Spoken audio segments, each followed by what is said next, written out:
जय हिंद दोस्तों। तो आज का जो हमारा टॉपिक है, इस क्लास में हम देखेंगे जो हमारा भारतीय संविधान है। जो प्रीवियस क्लास हम बता दिए हैं, यानी कि उसका अध्ययन हम लोग कर चुके हैं दोस्तों। उसका आज हम रिवीजन क्लास करते हैं, क्योंकि जो एक मैराथन करते हैं जल्दी जल्दी, मतलब अनुच्छेद 1 से लेकर 35 तक, यानी कि भाग 1 से लेकर 3 तक हम आज रिवाइज कर देते हैं, ताकि उसमें कोई भी डाउट दोस्तों आपको रहे तो वो क्लियर हो जाए। हालांकि जो हमारी क्लास है कुछ दिन बाद हो रही है, कुछ दोस्तों दिक्कत थी इसलिए नहीं हो पा रही थी। अब हमारा जो क्लास है वो रेगुलर चलेगी। तो अगर दोस्तों उससे पहले अगर आप चैनल पे दोस्तों नए हैं तो चैनल को सब्सक्राइब कर लीजिए, वीडियो को लाइक कर दीजिए, अपने फ्रेंड में शेयर कर दीजिए, ताकि ऐसी ही वीडियो आपके पास सबसे पहले पहुँचे। तो चलिए हम वीडियो को स्टार्ट करते हैं। दोस्तों हम देखेंगे जो इंडियन पॉलिटी भारतीय संविधान है, इसका जो भारतीय संविधान का जो भाग, इसमें 12 अनुसूचियाँ हैं, 22 भाग हैं और जो 395 के अनुच्छेद हैं। इसमें से जो दोस्तों हम आप लोगों को प्रीवियस क्लास में पढ़ा दिए। अगर आप लोग प्रीवियस क्लास नहीं देखे हैं तो हम रिवीजन करेंगे। अगर आप प्रीवियस क्लास विस्तृत रूप से देखना चाहते हैं अनुच्छेद 1 से लेकर 35 तक, तो आप हमारे चैनल के प्ले लिस्ट में जाइए, वहाँ पे इंडियन पॉलिटी नाम से प्ले लिस्ट है, आप वहाँ पे प्रीवियस क्लास विस्तृत रूप से देख सकते हैं। और जो आज का हमारा जो क्लास है वो आज हम प्रीवियस क्लास का रिवाइज करेंगे, यानी कि रिवीजन करेंगे। तो दोस्तों अनुच्छेद हम भाग 1 देखते हैं। 22 भाग में से जो हमारा भाग 1 है, भाग 1 हमारा नाम क्या है? भाग 1 का नाम है संघ और राज्य क्षेत्र। भाग 1 का जो नाम है संघ और राज्य क्षेत्र। इसमें क्या है, इसमें बताया गया आपके कि अनुच्छेद जो 1 से 4 तक है, भाग जो 1 हमारा है वो अनुच्छेद 1 से लेकर 4 तक है। इसमें हम चारों अनुच्छेद देखते हैं। अनुच्छेद 1 में क्या है? अनुच्छेद 1 कहता है कि भारत राज्यों का क्या है? भारत राज्यों का एक संघ है। संघ मतलब यूनियन है, ठीक है। इसके बारे में हम विस्तृत चर्चा किए हैं दोस्तों प्रीवियस क्लास में। आप लोग हमारे चैनल के प्लेलिस्ट में जाइए, वहाँ पे आप लोग देख सकते हैं कि यूनियन क्या होता है, फेडरेशन क्या होता है, कॉन्फेडरेशन क्या होता है। आज तो हम बस रिवीजन करेंगे, ठीक है। भारत राज्यों का संघ है। अनुच्छेद 2 में क्या है? संसद द्वारा विदेशी राज्य को मिलाना, यानी संसद किसी भी विदेशी राज्य को मिला सकती है। संसद किसी भी विदेशी राज्य को मिला सकती है। अनुच्छेद हमारा 3 क्या कहता है? संसद जो भारत में जो वर्तमान राज्य हैं, 28 राज्य हैं, इसमें वर्तमान राज्य में कोई भी उनका सीमा परिवर्तन कर सकती है, नाम परिवर्तन कर सकती है, क्षेत्रफल परिवर्तन कर सकती है, ठीक है। अनुच्छेद 3 कहता है, ठीक है, वर्तमान राज्य में जो परिवर्तन करना होगा वो संसद कर सकती है। अनुच्छेद 4 का कहता है? अनुच्छेद 4 कहता है जब संसद अनुच्छेद 2 और 3 का प्रयोग करेगी तो उसमें राष्ट्रपति हस्तक्षेप नहीं करेंगे। जब संसद अनुच्छेद 2 और 3 का प्रयोग करेगी तो उसमें राष्ट्रपति हस्तक्षेप नहीं करेंगे, क्योंकि इसे अनुच्छेद 368 से बाहर रखा गया है। अनुच्छेद 368 से अनुच्छेद 2 और 3 को बाहर रखा गया है। अनुच्छेद 368 क्या है? अनुच्छेद 368 में वो विषय है जिसपे राष्ट्रपति की हस्ताक्षर अनुमति जरूरी होती है, ठीक है। तो इसको बाहर रखा गया है, इसलिए इसमें अनुमति जरूरी नहीं है राष्ट्रपति की। अब जो हमारा भाग 2 है, भाग 2 क्या है? नागरिकता। हमारा भाग 2 है नागरिकता। इसका अनुच्छेद जो है 5 से लेकर 11 तक है। इसमें जो अनुच्छेद पहला है, यानी कि अनुच्छेद 5, संविधान के प्रारंभ में, यानी कि जब संविधान बना था, संविधान के प्रारंभ में जो नागरिकता जितने लोग देश के अंदर थे उनको नागरिकता दे दी गई, ठीक है, अनुच्छेद 5 के तहत। अनुच्छेद 6 क्या कहता है? पाकिस्तान से भारत आए लोगों को नागरिकता, जो पाकिस्तान चले गए थे फिर दोबारा लौट के भारत आ गए, ठीक है, उनको नागरिकता दी जाएगी। लेकिन अगर वो 19 जुलाई 1948 से पहले अगर वो भारत आ गए हैं तब तो उनको नागरिकता मिल जाएगी। अगर उसके बाद 19 जुलाई 1948 के बाद आएंगे तो उनको परमिट रूल लागू होगा, उन पर परमिट रूल लागू, उनको परमिट एक फॉर्म भरना पड़ेगा, उसके बाद 6 महीना रहेंगे, उसके बाद सरकार डिसाइड करती है कि इनको नागरिकता दी जाएगी कि नहीं दी जाएगी। यही है परमिट रूल। परमिट रूल कब लागू हुआ था? 19 जुलाई 1948। एक दोस्तों क्वेश्चन में पूछता है। अगला क्या है? अनुच्छेद 7, 1 मार्च 1947 से पहले पाकिस्तान में रह रहे, यानी कि 1 मार्च 1947 से पहले जो भारतीय थे वो पाकिस्तान में रह रहे थे और फिर दोबारा भारत आना चाहते थे, क्योंकि उनको भारत पसंद था, लेकिन उनका क्षेत्र जो ज़मीन थी वो कहाँ चली गई थी? बंटवारे में पाकिस्तान चली गई थी। तो 1 मार्च 1947 से जो पहले से भारत पाकिस्तान में रह रहे थे उनको नागरिकता दी जाएगी। अनुच्छेद 8 क्या कहता है? अनुच्छेद 8 कहता है विदेश भ्रमण करने पर, यानी विदेश में घूमने पर, नौकरी करने पर, विदेश में शादी करने पर आपकी नागरिकता बनी रहेगी, आपकी नागरिकता समाप्त नहीं होगी। फिर अनुच्छेद 9 क्या कहता है? विदेशी नागरिकता अगर आप ग्रहण करते हैं तो विदेशी नागरिकता समाप्त नहीं होगी। ठीक है, अगर आप विदेशी नागरिकता को ग्रहण करते हैं तो आपकी विदेश जो नागरिकता यहाँ की है वो पूरी पूरी ख़त्म हो जाएगी। यानी कि अगर आप कहीं विदेश में गए, ठीक है, वहाँ पे घूमे फिरे, नौकरी किए और किसी शादी कर लिए, अगर आप वहाँ पे नागरिकता ले लिए, शादी किए या ना किए, अगर वहाँ पे जाके आप नागरिकता वहाँ पे की हासिल कर लेते हैं तो आपकी जो नागरिकता भारत की है वो आपकी समाप्त हो जाएगी। ये अनुच्छेद 9 कहता है। उसके बाद अनुच्छेद 10 क्या कहता है? अनुच्छेद जो हमारा 10 है ये क्या कहता है? नागरिकता का बना रहना, यानी कि आपकी जो नागरिकता है वो बनी रहेगी जब तक कि आप कोई देश विरोधी काम नहीं करते हैं। अगर आप जब तक कोई देश विरोधी काम नहीं करते हैं, राष्ट्र की एकता अखंडता में कोई दिक्कत नहीं करते हैं, तो आपकी नागरिकता बनी रहेगी। ठीक है, उसके बाद अनुच्छेद 11 क्या कहता है? जो हमारा अनुच्छेद 11 है ये कहता है कि नागरिकता संबंधी कोई भी कानून आपका संसद द्वारा बनाया जाएगा। नागरिकता संबंधी कोई भी कानून आपके संसद के द्वारा बनाया जाएगा और ये जिम्मेदारी किस मंत्रालय की रहेगी? ये जिम्मेदारी आपके गृह मंत्रालय की रहेगी। गृह मंत्रालय के द्वारा कोई भी नागरिकता संबंधी कानून बनाने की जिम्मेदारी रहेगी। ठीक है, उसके बाद जो हमारा है भाग 3, ये अनुच्छेद 12 से लेकर 35 तक है, काफ़ी लॉन्ग है। ठीक है, अनुच्छेद 12 से लेकर 35 तक है। ठीक है, अनुच्छेद 12 से 35 तक जो उसका भाग 3 का जो लेसन का नाम है, भाग 3 क्या है उसका? मूल अधिकार। भाग 3 क्या है? मूल अधिकार। दोस्तों अगर हम देखेंगे जो आपका नागरिकता है, आपका ब्रिटेन से लाया गया है। नागरिकता क्या है? नागरिकता एक प्रकार की सुविधा है जो भारत के नागरिकों को ही दी जाती है। मूल अधिकार क्या है? मूल अधिकार जो है आपका कहाँ से लाया गया है? आपका USA यानी कि अमेरिका से लाया गया है। ठीक है, अगर हमें देखते हैं अनुच्छेद 12 में, अनुच्छेद 12 में क्या है? मूल अधिकार की परिभाषा है। अनुच्छेद 12 में आपका मूल अधिकार क्या है? परिभाषा है। अनुच्छेद 12 में जो मूल अधिकार की परिभाषा है। अगर अनुच्छेद 13 में देखते हैं, अनुच्छेद 13 हमारा कहता है अल्पीकरण। अब देखते हैं अल्पीकरण क्या होता है। यानी कि हमारा जो मूल अधिकार है वो सीमित है, यानी कि छुट्टा साढ़ की तरह नहीं। जो छुट्टा साढ़ आप लोग देखते होंगे घूम रहे हैं बहुत ही समय, जो छुट्टा साढ़ की तरह हमारा जो मूल अधिकार वो नहीं है। ठीक है, इन्हें कि हम घूम रहे हैं, हमारा अधिकार है घूमना, मूल अधिकार, हम कहीं भी घूम सकते हैं। इसका मतलब नहीं हम कहीं भी घूम जाए, किसी के घर में घुस जाए ज़बरदस्ती, ठीक है, किसी के बेडरूम में घुस जाए कहीं, फिर कहीं किसी से ज़बरदस्ती कुछ कर लें, तो ये हमारा मूल अधिकार नहीं है। हमारा मूल अधिकार क्या है? सीमित है, अल्पीकरण, यही अनुच्छेद 13 कहता है। ठीक है, उसके बाद अनुच्छेद 14 का कहता है विधि के समक्ष समानता। विधि के समक्ष समानता यानी कि विधि मतलब कानून होता है, समक्ष मतलब सामने, यानी कि कानून के सामने सभी लोग क्या हैं? बराबर हैं। कानून के सामने सभी लोग क्या हैं? बराबर हैं। उसके बाद अनुच्छेद 15 का कहता है जाति, धर्म, लिंग और जन्म स्थान के नाम पर कोई किसी से भेदभाव नहीं करेगा।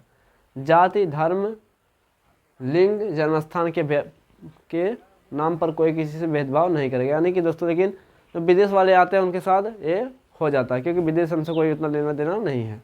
उनसे क्या होता है? उनको जन्मस्थान के नाम पर उनसे क्या होता है? भेदभाव हो जाता है कि वो कहीं और के हैं, हम कहीं और के हैं। और वो कहीं जाएंगे कुछ देखने, मान लीजिए वो जा रहे हैं नालंदा विश्वविद्यालय देखने, तो उनका जो टिकट हो अधिक लगेगा। हम अपने देश के हैं, अगर हम जाएंगे देखने तो हमारा टिकट जो है कम पैसे का लगेगा। ठीक है, उसके बाद अगर हम देखते हैं अनुच्छेद 16 क्या कहता है? अनुच्छेद 16 क्या कहता है? लोक नियोजन। ठीक है, लोक मतलब सरकारी, नियोजन मतलब नौकरी, यानी कि सरकारी नौकरी में सबको समानता रहेगी, यानी सरकारी नौकरी में सभी लोग समान रहेंगे। अनुच्छेद 17 क्या कहता है? अस्पृश्यता, यानी कि अस्पृश्यता का अर्थ होता है छुआछूत। जाति और धर्म के नाम पर कोई किसी से छुआछूत नहीं करेगा, और वो किसी से छुआछूत जाति या धर्म के स्थान पर करते हुए पकड़ा जाता है तो वो जो अपराधी माना जाएगा। अनुच्छेद 18 का कहता है जो हमारा अनुच्छेद 18 है क्या कहता है, उपाधि का अंतर। जो अंग्रेजों ने लॉर्ड की उपाधि दी थी बहुत लोगों को, लॉर्ड की उपाधि और बहुत प्रकार की उपाधियाँ दी थी, तो उन उपाधि को क्या कर दिया गया, अंत कर दिया गया, उपाधि को अंत। ठीक है, आप किसी प्रकार की कोई उपाधि नहीं रख सकते हैं, लेकिन शिक्षा संबंधित उपाधि, सेना संबंधित उपाधि आप रख सकते हैं। ठीक है, अगर उसके बाद हम देखते हैं, आप लोग एक देख रहे होंगे 14, 15, 16, 17, 18, ये जो अनुच्छेद है, विधि के समक्ष समानता, इसमें सभी लोग किसी भेदभाव नहीं करेगा, सभी लोग समान हैं। लोक नियोजन में सभी समान हैं। अस्पृश्यता में सभी समान हैं। उपाधियों का अंत, कोई उपाधि रखेगा सभी लोग क्या एक समान है। यानी कि अनुच्छेद जो 14 से लेकर 18 तक है, ये क्या दिखा रहा है, समानता दिखा रहा है। यानी कि इसीलिए हम अनुच्छेद 14 से लेकर 18 क्या कहते हैं, समानता का अधिकार। अनुच्छेद 14 से लेकर 18 क्या कहते हैं, समानता का अधिकार। ठीक है, उसके बाद हम देते हैं अनुच्छेद 19 जो है, इसको संविधान का रीढ़ कहा जाता है। अनुच्छेद 19 को संविधान का रीढ़ कहा जाता है। इसमें 7 अलग अलग प्रकार की स्वतंत्रता है। अगर हम देखेंगे 19 का 1 में आपको अभिव्यक्ति की स्वतंत्रता है। अभिव्यक्ति मतलब हम अपनी राइट टू एक्सप्लेन, हम अपनी बातों को रख सकते हैं। ठीक है, उसी में आपका पुतला फूंकने की स्वतंत्रता, आपको कोई नेता नहीं पसंद, अक्सर आप लोग देखा करते हैं कि कई नेताओं को पुतले फेंके जाते हैं। ठीक है, उसके बाद RTI इसी में आ गया 19 के 1 में, राइट टू इन्फॉर्मेशन, आप किसी से कोई भी सूचना मांग सकते हैं। ठीक है, और उसके बाद हम देखेंगे जो मीडिया की स्वतंत्रता, प्रेस की स्वतंत्रता की सब किस में है, अनुच्छेद 19 का 1 में है। उसके अनुच्छेद 19 का 2 में देखेंगे तो आपको सभा करने की स्वतंत्रता है। किसकी सभा, आप कोई भी कहीं भी बिना हथियार के, इन्हें हथियार के साथ, बिना हथियार आप सभा कहीं भी कर सकते हैं।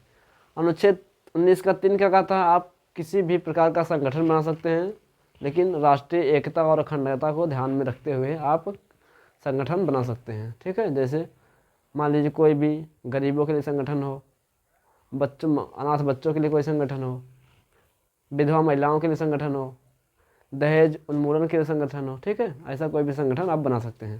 फिर अनुच्छेद 19 का जो 4 है, 19 का जो 4 है वो कहता है हम कहीं भी, जो अपने पूरे भारत में कहीं भी जाके घूम सकते हैं। ठीक है, कहीं भी घूम सकते हैं, मतलब अल्पीकरण को ध्यान में रखते हुए, इन्हें कि कहीं भी घुस जाएं। ठीक है, उसके बाद अनुच्छेद 19 का 5 क्या कहता है, हम कहीं भी बस सकते हैं। भारत में आप कहीं भी जाके बस, आप कहीं घूमने गए, आपको अच्छा लगा, आप वहाँ पे जाके बस सकते हैं। तो बसने की स्वतंत्रता किसमें है, अनुच्छेद 19 के 5 में। उसके बाद हम देखेंगे अनुच्छेद 19 के 6 में है, वो संपत्ति खरीदने की स्वतंत्रता। आप कहीं भी गए घूमे, आपको अच्छा लगा, बस गए, संपत्ति खरीदिए, तो जो संपत्ति खरीदने की जो स्वतंत्रता है वो आपके 19 की 6 में है। उसके 19 के 7 में क्या है, आपको व्यवसाय करने की स्वतंत्रता है। आप कहीं भी कोई भी व्यवसाय कर सकते हैं, मगर राष्ट्रीय एकता और अखंडता को ध्यान में रखते हुए, नहीं कि आप जाके AK-47 बेचने लगे, बम बनाने लगे, ड्रग्स बेचने लगे, ये सब काम आप नहीं कर सकते, और आपको राष्ट्रीय एकता और अखंडता को ध्यान में रखना होगा। उसके बाद अगर हम देखते हैं जो हमारा अनुच्छेद 19 हो गया, 19 अनुच्छेद जो हमारा 20 है, इसमें 3 अलग अलग प्रकार की स्वतंत्रता है। इसमें क्या है, जो सज़ा के समय कानून के हिसाब से, यानी कि जब अगर कोई व्यक्ति कोई अपराध किया है तो उसे सज़ा अगर दी जाएगी, तो उसी समय के जब वो सज़ा किया रहेगा तो उसी समय जो कानून रहेगा उसी के हिसाब से उसको सज़ा दी जाएगी। यानी कि मान लीजिए कोई इंसान 2019 में कोई मर्डर किया, उस समय कानून उसका जो मर्डर का जो मान लीजिए जो सज़ा है वो आपको उम्र कैद है। ठीक है, मर्डर की सज़ा मान लीजिए 2019 में क्या है, उम्र कैद है। अगर उसका केस चलते चलते फाइनल हुआ 2025 में, और उसमें उसके बाद 2022 में मान लीजिए संशोधन करके जो मर्डर के केस को फांसी, यानी कि फांसी की सज़ा में बदल दिया गया। अब अगर कोई मर्डर करेगा तो उसको फांसी दी जाएगी। तो वो कब हुआ संशोधन, 1900 मतलब 2022 में हुआ। वो कब किया था मर्डर, 2019 में। तो इसका मतलब अगर फैसला होगा तो उसको 2019 के कानून के हिसाब से ही जो उसकी सज़ा है वो निर्धारित की जाएगी। ठीक है, यानी कि उसको फांसी नहीं दी जाएगी, क्योंकि उसमें फांसी का प्रावधान नहीं था, उसको कारावास था, इसमें उम्र कैद ही उसको दी जाएगी। उसके बाद एक गलती की एक सज़ा, अगर कोई व्यक्ति कोई एक गलती करता तो उसको एक गलती की एक ही सज़ा दी जाएगी। ठीक है, एक गलती की एक ही सज़ा। उसके बाद अनुच्छेद 20 का 3 क्या कहता है, खुद के खिलाफ गवाही नहीं, यानी कि किसी को किसी भी अपराधी को या खुद के खिलाफ गवाही देने पे मजबूर नहीं कर सकते। ठीक है, वो खुद के खिलाफ गवाही नहीं दे सकता है। इसे सेल्फ इंक्रिमिनेशन कहते हैं। ठीक है। उसके बाद अनुच्छेद अनुच्छेद जो हमारा 21 है, प्राण एवं दैहिक स्वतंत्रता, यानी कि लाइफ एंड पर्सनल लिबर्टी। प्राण मतलब आप प्राण है, अपने प्राण को आपको जिंदा रहना है, आप अपने प्राण की रक्षा कीजिए, आप हेलमेट लगाइए, सीट बेल्ट लगाइए, पर्यावरण को प्रदूषण होने से बचाइए, क्योंकि अगर पर्यावरण प्रदूषण उससे सांस लेने में किसी को तकलीफ होगी तो उसकी जान जा सकती है। आप हेलमेट नहीं लगा रहे हैं, आपका एक्सीडेंट हो गया तो आपकी जान जा सकती है। सीट बेल्ट नहीं लगाए हैं, एक्सीडेंट हुआ तो आपकी जान जा सकती है। इसका मतलब क्या है, आप अनुच्छेद 21 का उल्लंघन कर रहे हैं। ठीक है, तो आपको ये सब करना रहेगा। ये किस में आएगा, लाइफ में। अगर हम देखेंगे पर्सनल लिबर्टी में, यानी कि दैहिक स्वतंत्रता में, तो इसमें आप कहा जाएगा आप निजता का अधिकार इसमें आ जाएगा, इसमें व्यभिचार आ जाएगा, अडल्ट्री। उसके बाद जो दैहिक स्वतंत्रता में ये सब आपका आ जाएगा।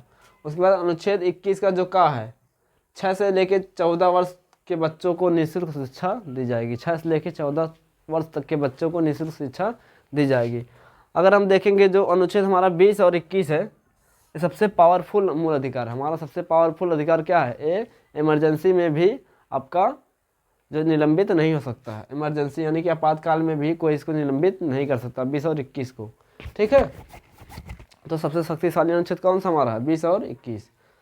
उसके बाद हम देखते हैं अनुच्छेद 22, इसमें गिरफ्तारी से संबंधित प्रावधान है। इसमें क्या है, गिरफ्तारी से संबंधित स्वतंत्रता। अगर देखेंगे इसमें 3 प्रकार की स्वतंत्रता अलग अलग है। गिरफ्तारी से पहले वारंट, यानी अगर आप किसी व्यक्ति को गिरफ्तार कर रहे हैं तो आप उसको गिरफ्तारी से पहले आपको वारंट दिखाना अनिवार्य है। उसके बाद 24, लेकिन कहीं दोस्तों कहीं पुलिस वैसे ही उठा जाती है कोई नॉर्मल केस में। उसके बाद अनुच्छेद जो 2 है, 22 का 2, इसमें क्या है, 24 घंटे के अंदर न्यायालय में पेशी। गिरफ्तार किए हुए व्यक्ति को आप 24 घंटे के अंदर न्यायालय में उसको पेश करिए सशरीर। ठीक है, उसमें आपका छुट्टी का दिन यानी कि आने जाने में जो समय लगता है, इसको 24 घंटे में काउंट नहीं किया जाए, इसको छोड़ करके। ठीक है, उसके बाद हम देखते हैं अनुच्छेद 22 का जो 3 है, इसमें जो गिरफ्तार हुआ व्यक्ति अपने हिसाब से, अपने मनपसंद से कोई भी वकील को अपने केस लड़ने के लिए रख सकता है। उसके बाद अगर हम देखते हैं अनुच्छेद, दोस्तों इसके एक बार हम देख लेते हैं पहले, जो हमारा 19 से लेकर अनुच्छेद 22 तक है, इसमें क्या आपको स्वतंत्रता दी जा रही है, सभी प्रकार की जो स्वतंत्रता है आपको दी जा रही है। तो अनुच्छेद 19 से लेकर जो 22 है आपका क्या है, स्वतंत्रता का अधिकार है। अनुच्छेद 19 से 22 स्वतंत्रता का अधिकार। हम देखते हैं अगर आगे अनुच्छेद जो 23 हमारा है, ये क्या कहता है, बालात श्रम, बेगारी और मानव तस्करी। बालात श्रम मतलब बिना मन के कोई किसी से काम नहीं करा सकते, बेगारी बिना पैसे के आप किसी से कोई काम नहीं करवा सकते, मानव तस्करी यानी आप महिलाओं पुरुषों की क्रय बिक्री नहीं कर सकते हैं। ठीक है, अनुच्छेद जो 24 हमारा क्या है, 14 वर्ष से कम के बच्चों का फैक्ट्री में, कारखाने में, बड़ी कंपनी में, ठीक है, खतरनाक काम में, माइनिंग में, पड़ाका में, आप इसमें 14 वर्ष से कम बच्चों को आप इसमें नहीं लगा सकते हैं। ठीक है, ये क्या, अब अगर आप देख लेंगे तो इसमें जो व्यक्ति का जो अधिकार है उसको छीनने से रोका जा रहा है, यानी कि शोषण से उसको रोका, उसका जो शोषण हो रहा है उसको शोषण से उसके रोका जा रहा है, उसका शोषण ना हो।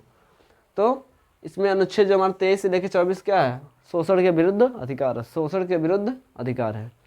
अगर उसमें हम आगे देखते हैं अनुच्छेद जो हमारा 25 है, ठीक है, ये हमारा हो गया शोषण के विरुद्ध अधिकार। अगर हम देखते हैं धार्मिक स्वतंत्रता का अधिकार, यानी कि धर्म से रिलेटेड जो हमको स्वतंत्रता मिली है क्या क्या है। अनुच्छेद जो हमारा 25 है, ये क्या कहता है, अंतःकरण, यानी कि जो व्यक्तिगत धार्मिक स्वतंत्रता, आप टीका लगा सकते हैं, ये क्या आपकी व्यक्तिगत धार्मिक स्वतंत्रता है। आप देखते हैं कि ब्राह्मण लोग चुरकी रखते हैं, ये क्या उनकी व्यक्तिगत धार्मिक स्वतंत्रता है। सिख धर्म में आप देखते हैं लोग बड़े बड़े बाल रखते हैं, दाढ़ी रखते हैं, टोपी लगाते हैं और एक कृपाण रखते हैं, इनकी क्या व्यक्तिगत धार्मिक स्वतंत्रता है। ठीक है, तो अंतःकरण का मतलब होता है व्यक्तिगत धार्मिक स्वतंत्रता। उसके अनुच्छेद जो हमारा 26 है, सामूहिक धार्मिक, यानी कि सामूहिक कोई धर्म से रिलेटेड हम काम कर रहे हैं जो धार्मिक है, सामूहिक कर रहे हैं, जैसे हवन पूजा जलसा, उसके बाद जगराता होता नवरात्र में, ये सब क्या है, हवन पूजा, जो बहुत सारे जिसमें लोग उपस्थित हों, ये सब क्या है, धार्मिक, जो सामूहिक धार्मिक स्वतंत्रता है अनुच्छेद 26 में। उसके बाद अनुच्छेद 27 में क्या है, धार्मिक कार्य या सामूहिक कार्य के लिए रखे पैसों पर टैक्स नहीं लगेगा। सामूहिक या धार्मिक कार्य पर रखे पैसों पर टैक्स नहीं लगेगा। उसके बाद अनुच्छेद 28 क्या है, सरकारी पैसे से चल रहे स्कूल कॉलेज या संस्था में आप धार्मिक शिक्षा नहीं दे सकते हैं। अगर सरकारी पैसे से कोई कॉलेज चल रहा है, ठीक है, तो आप उसमें धार्मिक स्वतंत्रता उसमें नहीं दे सकते हैं। उसके बाद देखते हैं अनुच्छेद 19, जो हमारा 25 से लेकर 28 है, क्या है, धार्मिक स्वतंत्रता का अधिकार। इसमें 25 से यानी कि धर्म से रिलेटेड जो हमको स्वतंत्रता मिली है, ये किसमें है, 25 से लेकर 28 तक। वही हम देखते हैं अनुच्छेद 29 में क्या है, भाषा संस्कृति, यानी कि ये जो हमारा है, ये अनुच्छेद 19 और 30 ये केवल अल्पसंख्यकों के लिए अधिकार दिया गया है, केवल अल्पसंख्यकों के लिए अधिकार दिया गया है। इसमें क्या है, भाषा व संस्कृति के आधार पर आप किसी भी अल्पसंख्यक को किसी भी कॉलेज या संस्था में प्रवेश से उसको नहीं रोक सकते हैं।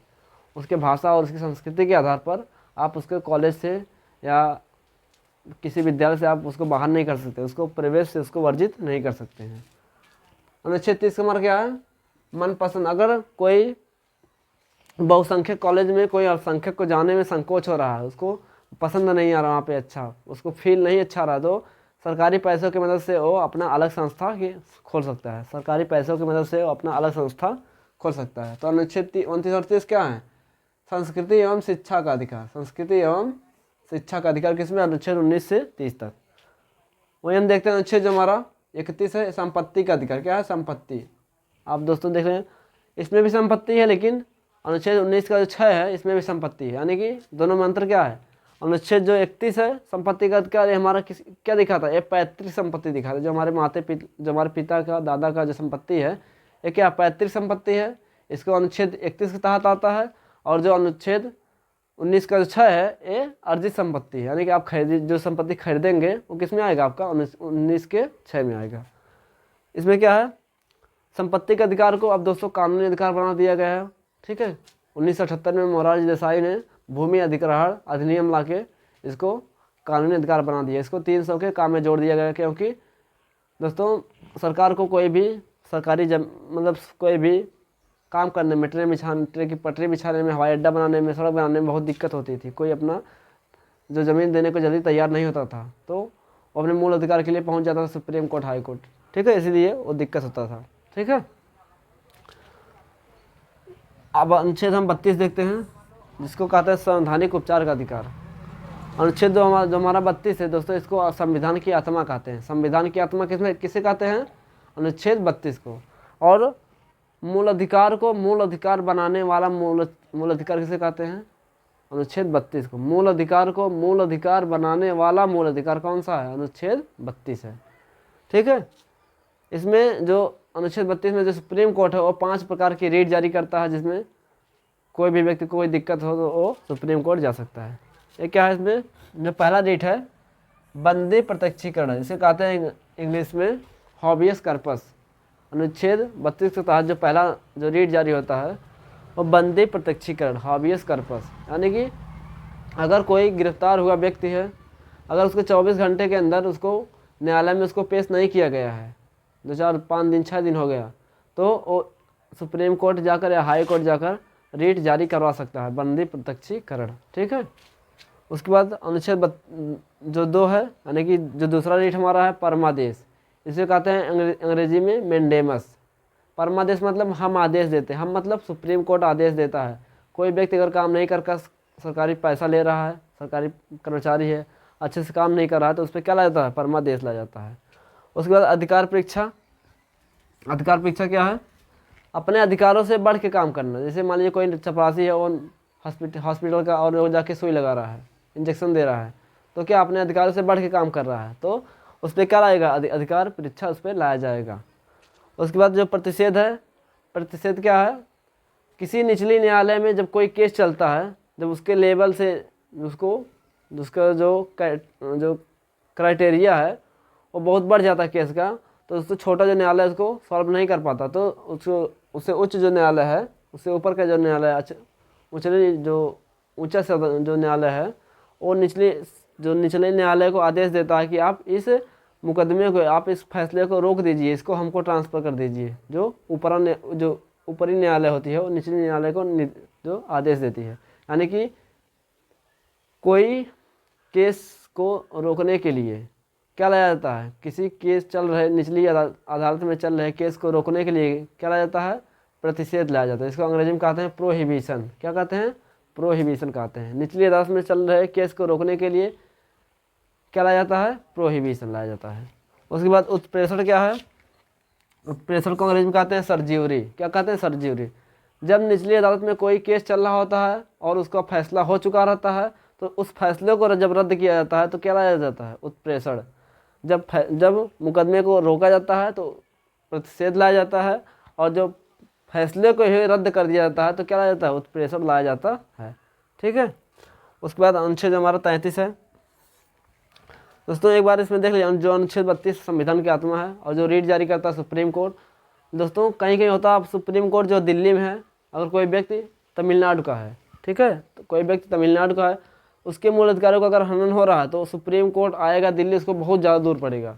तो इसलिए अनुच्छेद 32 का अगर प्रयोग करेगा तो वो दिल्ली आएगा तो उसको बहुत ज़्यादा दूर पड़ेगा तमिलनाडु से। ठीक है। तो वो क्या करेगा? अनुच्छेद 226 का प्रयोग करके वो हाई कोर्ट भी जा सकता है। वो भी एकदम सेम, वो भी सुप्रीम कोर्ट की तरह रीट जारी करता है। हर राज्य में जो हाई कोर्ट होता है वो भी रीट जारी करता है। अनुच्छेद 226 के तहत आप हाई कोर्ट भी जा सकते हैं। ठीक है। उसके बाद अनुच्छेद जो हमारा 33 है, एक आता है सीमित मूल अधिकार, यानी कि हमारे भारत में कई कई विभाग ऐसे हैं, जैसे मीडिया का विभाग, सेना का विभाग, गुप्तचर का विभाग ऐसे हैं, इनके मूल अधिकारों क्या करती है? क्या कर दिया जाता है? सीमित कर दिया जाता है, क्योंकि इनके पास बहुत सारी जानकारियाँ होती हैं। अगर ये अभिव्यक्ति करने लगेंगे, और कोई सेना का अधिकारी है, वो जान रहा है कि हाँ कौन सा बम बन रहा है, कैसे हो रहा है, क्या हो रहा है अपने देश में, क्या सुरक्षा के इंतजाम है, अगर वो अपनी अभिव्यक्ति करने लगा, और कहा दिया हमारा स्वतंत्रता का अधिकार अभिव्यक्ति करना, अगर ये सब बोलने लगा तो क्या हो गया? बात लीक हो जाएगी, उससे दिक्कत हो जाएगी। इसलिए उसके मूल अधिकारों क्या कर दिया जाता है? सीमित कर दिया जाता है, कुछ मीडिया का, सेना का और गुप्तचर विभाग का। ठीक है। उसका अनुच्छेद जो 34 है, एक कहता है सैन्य कानून अगर कोई लागू, यानी कि मार्शल लॉ, अगर किसी इलाके में, देश के किसी भाग में हिंसा बढ़ गई हो, कोई उपद्रवी है जो बहुत भारी मात्रा में बवाल कर दी है, तो वहाँ पे क्या लगाया जा सकता है? जो मार्शल लॉ यानी कि सैन्य कानून लगाया जा सकता है अनुच्छेद 34 के तहत। अनुच्छेद 35 क्या कहता है? मूल अधिकार को और प्रभावी बना, कोई ऐसा मूल अधिकार है जो ऐसा कानून लाएगा, संसद द्वारा लाया जाएगा, जो मूल अधिकार को और प्रभावी बनाएगा और ताकतवर बनाएगा। अगर कोई मूल अधिकार है जो मूल अधिकार के जो हमारा मूल अधिकार है, अगर कोई कानून है जो उसे प्रभावित कर रहा है तो उस कानून को भी रद्द किया जा सकता है। उस कानून को भी रद्द किया जा सकता है। अगर कोई ऐसा कानून जो मूल अधिकार को प्रभावित करता है तो उसको रद्द किया जा सकता है अनुच्छेद 35 के तहत। ठीक है। तो दोस्तों आज का जो हमारा रिवीजन क्लास है यही था, यहीं तक।